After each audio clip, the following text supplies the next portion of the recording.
परमहंस श्री जगन्नाथ पुरी जी, नेपाली बाबा। मन की गति कैसे, कहां? कलाकार ने मेरा रेखा चित्र बनाया, कुछ ही क्षण लगे होंगे, मेरे हाथों में दे दिया।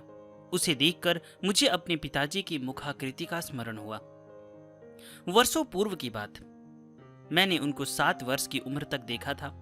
उनकी आकृति और मेरी आकृति मिलती जुलती है, इस ओर कभी ध्यान नहीं गया था। अब मन में पिताजी की पूरी मूर्ति उभरने लगी।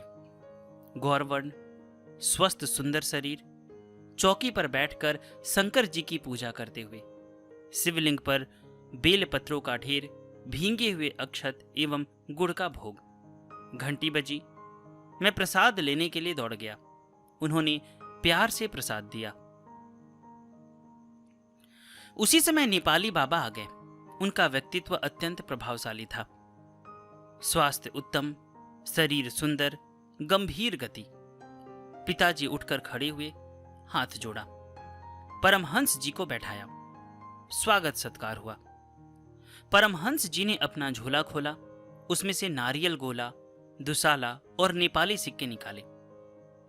तुम्हारी पुत्री का विवाह है ना? लो, विदाई के साथ दे देना। नेपाली बाबा का यह प्रेम था। उसी वर्ष पिताजी के बड़े पुत्र राम मनोरथ द्विवेदी, जो कि उनके विवाहित 5-10 वर्षीय पुत्र थे, का एकाएक निधन हो गया था। कन्या का विवाह करना भी आवश्यक था। किसी के मन में उत्साह या हर्ष नहीं था। नेपाली बाबा के मंगलमय प्रसाद का प्रभाव कुछ अवश्य हुआ। नेपाली बाबा अथवा परमहंस जी नेपाली शासकों में से 5 सरकार के सदस्य थे। उनकी उम्र पिताजी से बड़ी एवं पितामह से छोटी थी। गांव से 2 मील दूर खड़ान एवं कन्हरपुर की सीमा पर उनके लिए कुटी बनी हुई थी। वे तो प्राय उस विशाल वटवृक्ष के नीचे छप्पर की बनी कुटियों में ही रहा करते थे। दोनों गांवों में से लोग बारी बारी से पकी पकाई भिक्षा दे जाया करते थे और वह शांत सौम्य आनंद में मग्न महात्मा बांस की बनी चौकी पर मस्त रहा करते थे। दोनों गांव के लोग मेरी परंपरा के शिष्य हैं। मैं अपने पितामह के साथ जाता। नेपाली बाबा उठकर खड़े हो जाते, बड़े प्रेम से मेरा स्पर्श करते। बाबा जी बोलकर मुझे अपने बराबर बैठा लेते। दूसरे सब लोग नीचे बैठते। ऐसा बार बार होता था। परमहंस जी के छप्पर से थोड़ी दूर पर एक अघोरी साधु रहते थे। उनकी धुनी चलती रहती थी। किसी के पास जाना या बात करना उनको भाता नहीं था। कहीं से किसी से कुछ भी खाने को मिल जाता, वह खा लेते थे। हां, उनके जीवन में भी एक बात नियमित देखी गई। वे वहां से अपनी माटी की हड़ियां लिए हुए 3 मील दूर धनापुर की छावनी पर अवश्य जाया करते थे। रोज रोज वे क्यों जाते थे या पूछने पर बताते थे, वहां मुझे श्री रामचंद्र भगवान का दर्शन हुआ है। राजाभिषेक हो रहा था। सब भाई थे। श्री सीता रामचंद्र सिंहासन पर विराजमान थे। ओहो, अब भी जाता हूं तो वही झांकी, वही छवि, वही छलकती हुई छटा। बड़ा आनंद आता है। उनका नियम कभी नहीं टूटा। कहा करते थे कि गोमती तट से स्वामी अचलानंद जी प्रतिदिन आकाश मार्ग से वहां दर्शन के लिए आते हैं। उनका नाम रिखई राम था। अपनी धुन के पक्के 20 वर्ष से उनकी रहनी में कोई परिवर्तन नहीं हुआ था। कान्हरपुर एवं खड़ान गांव में ताल के पानी के प्रश्न पर परस्पर कुछ खिंचाव रहता था।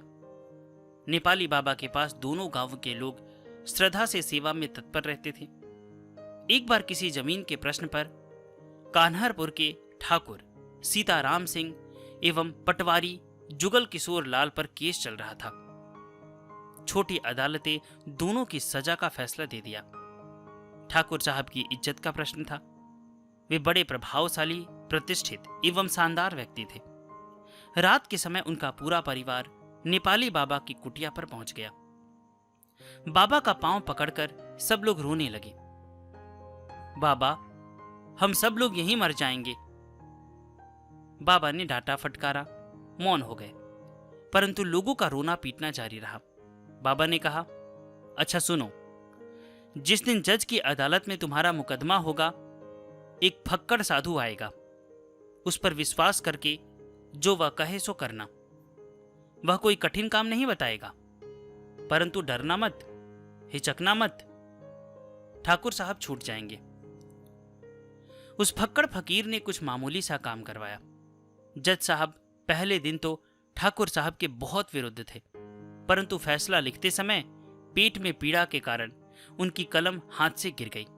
अंत में हार कर उन्होंने ठाकुर साहब को यह कहते हुए मुक्त कर दिया कि इनका कोई अपराध सिद्ध नहीं हुआ है। हाँ, पटवारी का अपराध सिद्ध हो गया है, उसे सजा दी जाती है। क्या चमत्कार हुआ! किसी की समझ में यह नहीं आया, किंतु चमत्कार तो बहुत से देखे सुने हैं। जो घटना को जानते हैं वे अब भी महात्माओं पर श्रद्धा करते हैं। उनके परिवार में तो श्रद्धा है ही। कभी ठाकुर श्याम नारायण सिंह का मानसिक स्वास्थ्य बिगड़ गया तो मोकलपुर के बाबा के अनुग्रह से तत्काल ठीक हो गया। श्रद्धा में आश्चर्यजनक शक्ति है। खड़ान गांव में वयोवृद्ध ठाकुर माधव सिंह रहते थे। वे लोगों के विवाद में फैसला करने का काम किया करते थे। परमहंस जी पर उनकी बड़ी श्रद्धा थी। 70-75 आदमियों के परिवार का पालन पोषण करते थे। वे घर के छोटे से छोटे सदस्य को खिलाकर खाते थे। उनका कहना था, जीवन की चाल का पता नहीं चलता, अच्छे से बुरा और बुरे से अच्छा हो जाता है। किसी की बहुत सराहना नहीं करनी चाहिए, कभी निंदा करनी पड़ेगी। बहुत निंदा भी नहीं करनी चाहिए, कभी सराहना करनी पड़ेगी। उनका सिद्धांत था कि यदि कोई प्रतिज्ञा कर ली जाए तो उसका पालन अवश्य करना चाहिए। किसी की सहायता के लिए हां करके फिर ना कभी नहीं करना चाहिए। ना करके यदि हां करे तो कोई हानि नहीं है। नेपाली बाबा का प्रभाव था। खड़ान गांव में ठाकुर लक्ष्मण सिंह, हरगिंद सिंह, दीप नारायण सिंह बड़े ही शानदार एवं प्रतापी पुरुष थे। उनके वंश में भी 2 पीढ़ी तक परमहंस जी की भक्ति बनी रही। ठाकुर गिरजा सिंह को गोस्वामी तुलसीदास जी के 12 ग्रंथ कंठस्थ थे। विनय पत्रिका के पद बोलते बोलते उनकी आंखों से आंसू गिरने लगते, भावावेश हो जाता। भगवान राम के प्रेमी थे। वहां के वातावरण में एक निर्मल प्रभाव दृष्टिगोचर होता था। एक ही वट वृक्ष का पेड़ अपने बरोहों और जटाओं के द्वारा चारों ओर फैल गया था। उसकी छाया में हजारों लोग बैठ सकते थे। अतः कभी कभी सभा भी हुआ करती। दूसरे गांव के लोग भी आते थे। प्राय सभी परमहंस जी का दर्शन करते। इस दिव्य मानुष के दर्शन से भला किसको आनंद नहीं होता। कादिराबाद के ठाकुर साहब श्री प्रसिद्ध नारायण सिंह सरल व्यवहार के इतने पक्षपाती हो गए थे कि उन्हें इस गुण के कारण राजनीतिक, सामाजिक एवं व्यवहारिक कार्यों में भी सफलता ही सफलता मिलती थी। परमहंस जी के प्रभाव से कवई के ठाकुर दशरथ सिंह एक सत्पुरुष हो गए थे। भदाहू के ठाकुर जुगल किशोर सिंह इतने उदार हो गए थे कि दूसरों को खिलाकर भूखे रह जाने में सुख मानते थे। कहने का अभिप्राय यह है कि परमहंस जी के यहाँ विराजने से एक विशाल भूमि खंडहर पर उनके सद्गुणों एवं सद्भावों का वातावरण बन गया था।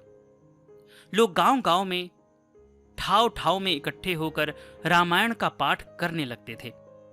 नेपाली बाबा की कुटिया पर आकर भी रामायण गान करते, भंडारा करते। परमहंस जी के प्रभाव से चौधरी बेनी प्रसाद, हरिनंदन जी इतने सज्जन एवं सौम्य हो गए थे कि उनके प्रत्येक व्यवहार में श्रद्धा एवं सेवा का भाव टपकता रहता था। एक के संबंध से जो ज्ञान होता है वह दूसरे संबंधियों का भी स्मारक होता है। मन कहां से कहां छलांग मार जाता है और संबंध पर संबंध जोड़ने लगता है, यह तो आप पढ़ ही रहे हैं। मैं अपने विद्या अध्ययन के लिए महराई गांव से काशी चला गया। बीच में अपने गांव आता जाता रहा। परमहंस जी भी कभी नेपाल चले जाते, तो कभी कहीं अन्यत्र। मिलना जुलना कम हो गया। काशी से लौटने के बाद एक दिन प्रातःकाल ब्रह्म मुहूर्त में मैं चौकी पर बैठकर माला फेर रहा था। अधिक से अधिक संख्या में जप हो जाए ऐसा प्रयास कर रहा था। इस बीच परमहंस जी बोल पड़े, कहीं ऐसे जप किया जाता है? मेरी आंख खुली। नमस्कार करने को उठा। उन्होंने हृदय से लगा लिया, शांति से बैठा लिया और समझाया कि मंत्र भगवान का नाम है, चाहे कोई भी मंत्र हो। इष्ट की मूर्ति भगवान है, चाहे कोई भी हो। मंत्र जप में शीघ्रता नहीं करनी चाहिए। सत्कार के साथ धीर गंभीर भाव से मंत्र का उच्चारण करना चाहिए। जैसे राम का उच्चारण करना है तो इतनी गहराई से रा का उच्चारण करें कि म तक पहुंचने में कुछ समय लगे। राम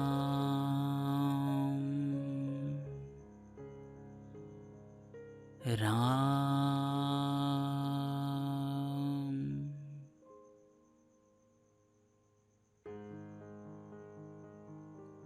इससे मन में संकल्प नहीं होगा। जब मन खाली होगा तब उसमें इष्ट देव का प्रकाश होगा। उन्होंने स्वयं 2-4 बार बोलकर बताया और बोले बिना ही मुझे जप का आदेश दिया। यथाशक्ति वैसा जप करने का प्रयास करने लगा। फिर कहीं चले गए। मैं ब्रह्म सलीला भगवती भागीरथी में अवगाहन करके बाहर आया। दूर दूर तक इस पार और उस पार भी विशाल बालुका में पुलिन फैला हुआ था। गंगा जी के उस पार रेती में एक फूस का छप्पर पड़ा हुआ था। पूछने पर मालूम हुआ आजकल इसमें स्वामी कृष्णानंद सरस्वती रह रहे हैं, बड़े प्रभावी। बरैनी के पास जागतानंद उनका आश्रम है। विद्वान तो है ही, सांकर अद्वैत में पूर्ण निष्ठा है, अनुभवी हैं। उनके पास अद्वैत का बाजार गर्म रहता है, भक्त की चर्चा नहीं होती। मन में आया, ऐसा क्या वेदांत जिसमें भक्ति का विरोध भरा हो? उधर से मन को मोड़ लिया। पास ही फैले हुए पलास के वन में घुस गया। एक बरसाती सूखे नाले में आसन जमाया। संक्षेप से संध्या वंदन गायत्री जप करके कृष्ण कृष्ण का लंबा उच्चारण करने लगा। मन इष्ट देव के ध्यान में लगने लगा। तन्मयता आ गई। एक चमत्कार सा हुआ। ऐसा लगता था कि मैं जैसे बैठा था वैसे ही बैठा हूं। आंखें खुली है। सामने प्रकाश पुंज है, उसमें एक गौर वर्ण मूर्ति है। श्वेत पुष्पों का मुकुट, हार, केयूर, कंगन, करधनी, नुपुर सब कुछ था, परंतु सब पुष्पों का ही था। वस्त्र भी पुष्पों के ही थे। झूला नहीं था, परंतु वह मूर्ति झूले की गति से ही दोनों ओर ऊपर जाती थी और बीच में नीचे आती थी। धरती से कुछ ऊपर अधरों पर मंद मंद मुस्कान, नासिका में श्वेत पुष्प की ही बुलाक, नेत्रों में प्रेम भरी चितवन, भवों में अनुग्रह। प्रश्न उठा, यह बांसुरी वाला कृष्ण होना चाहिए, तब गौर क्यों है? आवाज आई, मैं ही गौर, मैं ही कृष्ण। रूप रंग के भेद से कोई भेद नहीं होता, भले ही नाम अलग अलग रख लो। उस समय देश, काल, अपना शरीर, नाम आदि कुछ भी स्फुरित नहीं हुआ। मन का उस समय वही रूप था जो मैं देख रहा था। कुछ समय बाद सावधान हुआ।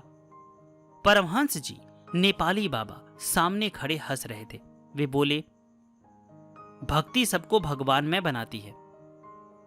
मन भगवान, मन का विषय भी भगवान। कल्याण परिवार गोरखपुर में जाने के बाद कभी कभी घर जाना होता था। परमहंस जी के समाचार मिल जाया करते थे। एक दिन खड़ान गांव से कोई सज्जन आए। परमहंस जी की हालत अच्छी नहीं है, संभव है अब शरीर न रहे, आप चलिए, उसने कहा। मैं तुरंत चल पड़ा। परमहंस जी की आंखें बंद थी, सांस चल रही थी, मुख पर शांत सौम्य मुद्रा थी। निसंकल्प, निर्भर, कभी कभी होठ हिल जाते थे। ऐसा लगता मानो ओम का उच्चारण कर रहे हैं। गांव के लोगों को पता नहीं था कि सन्यासी की मृत्यु के समय क्या करना चाहिए। उन लोगों ने गोदान करवाया। वहां एकत्रित लोगों ने मुझसे परमहंस जी की झोली खुलवाई। उसमें 1-2 रुद्राक्ष के दाने थे, गंड की शिला थी, 4-5 नेपाली सिक्के थे, भस्म थी और था एक कागज जिसमें वे नेपाल 5 सरकार के सदस्य हैं इस आशय का प्रमाण पत्र था और उसमें महावाक्य लिखे हुए थे। लोगों ने मुझसे कहा कि यह आप ले लीजिए। मैंने कहा कि जब वे मुझे दे नहीं गए हैं मैं कैसे ले सकता हूं। अंततोगत्वा वह सब उनके शरीर के साथ ही गंगा जी में प्रवाहित कर दिया गया। सभी नाम रूप अपने मूल तत्व से पृथक नहीं होते। घट, तरंग, ज्वाला, प्राण, छिद्र क्या पंचभूतों से अलग होते हैं? चेतन से अलग चेतन नहीं होता। यह एकता ही अंतिम सत्य है। हां, तो अब वही पुराने रेखईराम बाबा। वे परमहंस जी के आने के पहले भी वहीं रहते थे और बाद में भी वहीं रहे। वही धूनी और नित्य धानापुर आना जाना। यह सन 1938 की बात है। वे मेरे घर पर आए थे। 3 दिन रहे। धूनी जलती रही। शाम को धानापुर हो आते थे। जब जाने लगे तब बोले, बाबा जी यहां आओ। मुझे सब लोग बाबा जी कहा करते थे। मैं पास जाकर खड़ा हो गया। वे बोले, देखो पृथ्वी अघोर है। मल मूत्र विसर्जन करो या पूजा करो, कभी बुरा नहीं मानती है। जल, अग्नि, वायु एवं आकाश भी अघोर है। कभी अच्छे बुरे का भेद नहीं करते, सबको समान रूप से मिलते हैं। मन भी अघोर है। अच्छे बुरे मन में आते जाते रहते हैं। आत्मा भी अघोर है। वह अच्छे बुरे में एक है। अच्छाई बुराई संस्कार विकार से बनती है। वह किसी भी तत्व में नहीं होती। तब आत्मा परमात्मा में कहां से होगी? अघोर शिव है, आत्मा है, परमात्मा है, ब्रह्म है। अब मैं जाता हूं, फिर नहीं आऊंगा। और वे कभी नहीं मिले। अब चलो और आगे। कान्हरपुर खड़ान गांव अब भी है। छिन्न भिन्न वट वृक्ष भी है। कुटिया के विशाल प्रांगण में स्कूल बन गया है। अब भी शानदार क्षत्रिय वहां रहते हैं, परंतु न परमहंस जी हैं और न रिखईराम। दुनिया बदल गई, शरीर और मन भी बदल गया। मैं तो वही हूं, साधु और गृहस्थ, पिता तथा पुत्र, बुढ़े और नौजवान, सब कहने भर के हैं। मन के रूप हैं, मन के निर्माण हैं। मेरे रेखा चित्र में से यह सब निकल आया। अपने मन को देख देख कर आनंदित होते हैं। उपलब्धि ही आनंद है। जो अभी आप सुन रहे थे इसे मैंने पावन प्रसंग से लिया है, जिसे श्री अखंडानंद महाराज जी ने लिखा है। डिस्क्रिप्शन में हमारे ब्लॉग का भी लिंक दिया गया है, जहां पे मैं संतों के बारे में बहुत डिटेल से बता रहा हूं। तो वहां पे आप पढ़ सकते हैं। अगर आप पढ़ना चाहते हैं तो वहां पे जाके आप पढ़ सकते हैं। बगल में वहां फॉलो का भी लिंक दिया गया है, तो आप उसे फॉलो अवश्य कर लीजिएगा। इससे क्या होगा कि मैं जब भी पोस्ट डालूंगा तो वो पोस्ट आपको मिल जाएगा, नोटिफिकेशन आ जाएगा आपके पास। तो डिस्क्रिप्शन में लिंक दिया गया है, आप उसे अवश्य देखें।